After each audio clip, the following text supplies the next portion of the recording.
Vous êtes encore une fois sur de la lecture, il n'y a pas d'écriture ici, donc vous ne cocherez que lire pour ce texte. D'accord? Donc si vous êtes dans le prédit, voici votre séance 7, on arrive quasiment au bout. Ok?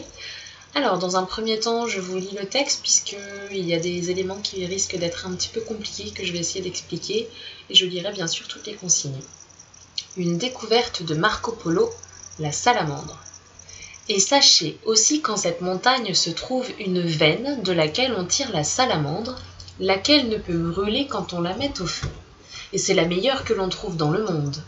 Et sachez-le bien, la salamandre dont je parle n'est ni bête, ni serpent, car point n'est vrai que ce tissu du poil d'un animal vivant dans le feu, comme on dit en notre pays, mais c'est ce que je vous dirai. Je le vis moi-même, et je vous dis que quand on a extrait des montagnes un peu de cette veine que vous avez ouïe, et qu'on l'a rompue et broyée, elle se tient ensemble et forme des fils comme la laine. Point, c'est un point ici et pas un point d'interrogation. Et pour cela, quand on a cette veine, on la fait sécher au soleil, et quand elle est sèche, on la pile dans un grand mortier de cuivre, puis on la lave à l'eau. Seuls surnagent ces filaments dont vous ai dit, semblables à la laine, alors que la terre qui ne vaut rien tombe au fond de l'eau, et on la jette. Puis ce fil semblable à la laine est facilement filé, puis tissé, et l'on en fait des toiles que nous appelons salamandres. Et quand ces toiles sont faites, ne sont mi-blanches, je vous le dis, mais brunes lorsqu'on les retire du métier. Quand ils les veulent blanchir, ils les mettent en le feu et les y laissent 1 heure, et quand on les retire du feu, elles sont toutes blanches comme neige. Quant aux serpents salamandres qu'on dit vivre dans le feu, je n'en ai pas entendu le mot, il me manque le apostrophe, dans les régions de l'Est. Et toutes les autres choses qu'on en raconte sont mensonges et fables. Ok ?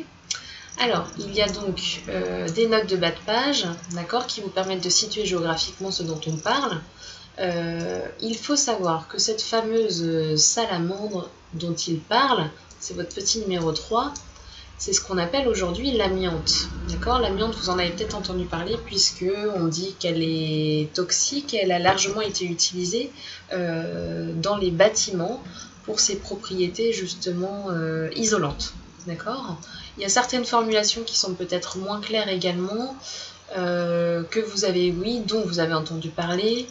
Il y avait également ne sont mi-blanches, numéro 5, ne sont pas blanches en fait. Hein. C'est ça que entend ici Marco Polo. Je vous rappelle, il est du XIIIe siècle, il n'écrit pas, ou en tout cas ne parle pas comme vous, il ne raconte pas comme vous aujourd'hui.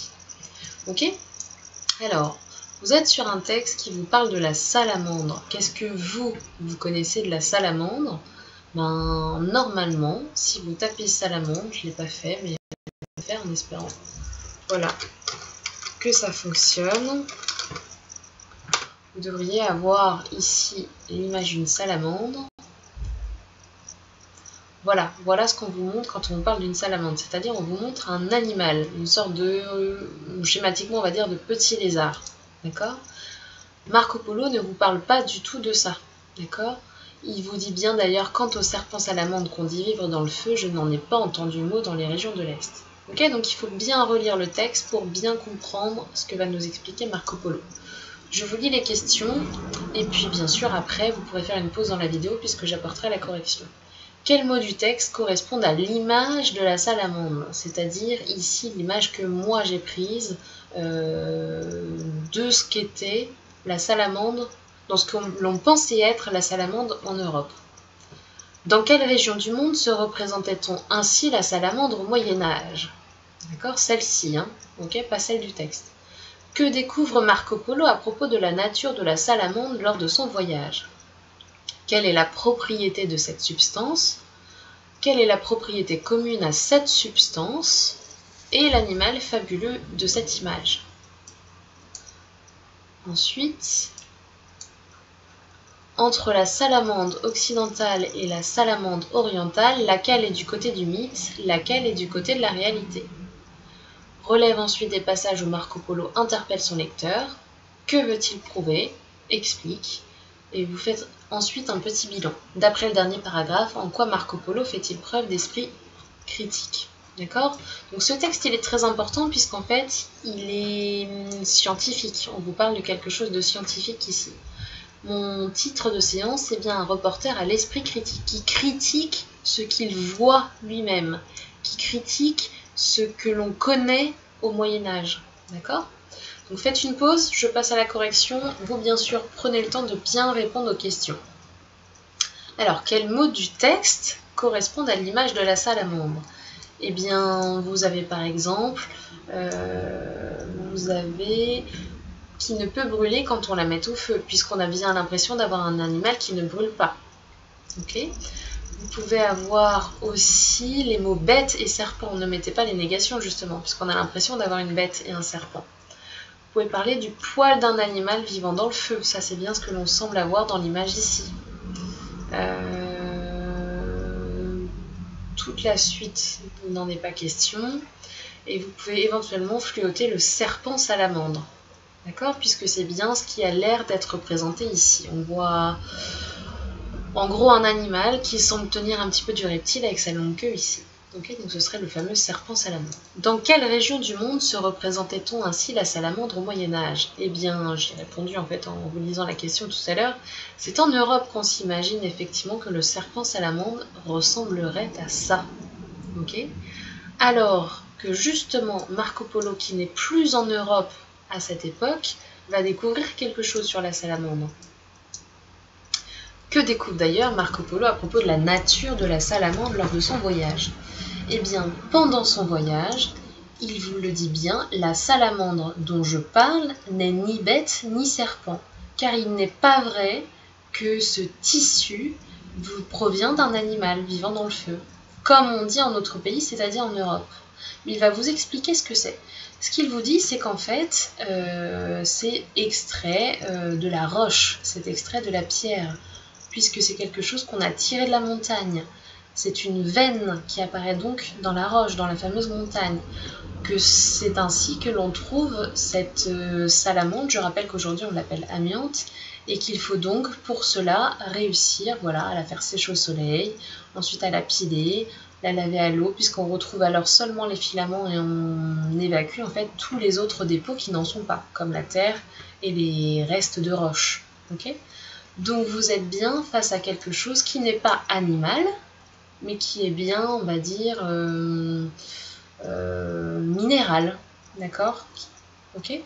Donc ce qu'il vous explique ici, c'est que la salamandre, en réalité, n'est pas un animal qui serait une sorte de serpent, mais c'est bien un minerai, on va dire, extrait de la roche.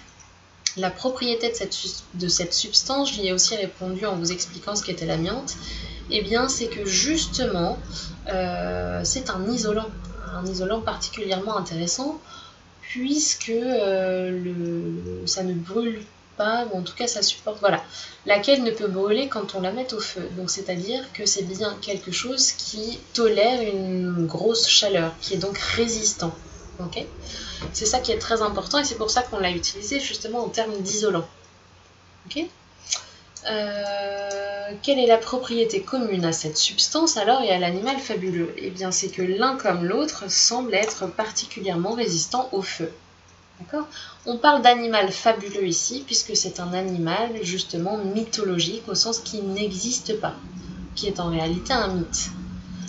Eh bien, question subsidiaire d'ailleurs à laquelle vous pouvez peut-être répondre, mais quels sont les autres animaux fabuleux ou mythologiques qu'on pense réels au Moyen-Âge? Eh bien, vous avez la licorne. La licorne, on est persuadé dans certaines couches de la population qu'elle existe réellement. Et elle a une symbolique. On dit d'ailleurs que la licorne peut apporter bonheur et chance à certains qui la croisent, mais également apporter la mort ou la désolation à ceux qui ne sont pas de bons chrétiens, puisqu'on va progressivement en fait faire évoluer tous ces animaux fabuleux vers une signification justement chrétienne. On pense également que le loup-garou véridique existerait bien au Moyen-Âge. D'accord ? Il y a des témoignages que vous pouvez trouver d'ailleurs sur Internet, des témoignages qui bien sûr datent du Moyen-Âge, mais qui sont gardés et qui sont transmis et donc lisibles sur Internet, où vous avez des personnes qui sont persuadées que une personne de leur village est un loup-garou, et ils nomment cette personne, ils disent ce qu'ils ont soi-disant vu, ce qu'ils ont constaté, et les moutons qu'ils ont retrouvés égorgés par exemple, ou voire les enfants qui auraient disparu et qui auraient été mangés par ce voisin loup-garou. D'accord? Donc il y a vraiment des choses pour lesquelles on est persuadé à cette époque. Si on a le temps d'ailleurs, dans le reste de notre fin d'année, on essaiera d'avoir une petite séquence autour de ça. Voilà. Alors, question suivante. Pardon. Nous avons entre la salamandre occidentale et la salamandre orientale, laquelle est du côté du mythe, laquelle est du côté de la réalité? Eh bien, en fin de compte, la salamandre orientale, c'est bien la réalité que nous décrit Marco Polo, puisque Marco Polo est en Orient et nous décrit ce qu'il voit. La salamandre occidentale, c'est bien cet animal fabuleux qu'on s'imagine et qui n'existe absolument pas. Un animal qui survivrait au feu, je vous mets à défi justement d'en trouver un. Relève des passages où Marco Polo interpelle son lecteur. Et que veut-il prouver? Alors, les passages où il interpelle son lecteur, ça démarre d'emblée avec le « et sachez », qui est l'impératif présent, qui montre bien qu'il s'adresse à nous, justement à la deuxième personne du pluriel que l'on retrouvera par exemple ici. Donc il nous interpelle avec le « vous ». Okay, le « on » serait un pronom plutôt ici indéfini, qui désigne indéfiniment lui et nous et tous ceux qui pensent effectivement que le serpent salamandre peut être réel. Okay, il nous interpelle dans quel but? Eh bien c'est justement pour essayer de nous convaincre.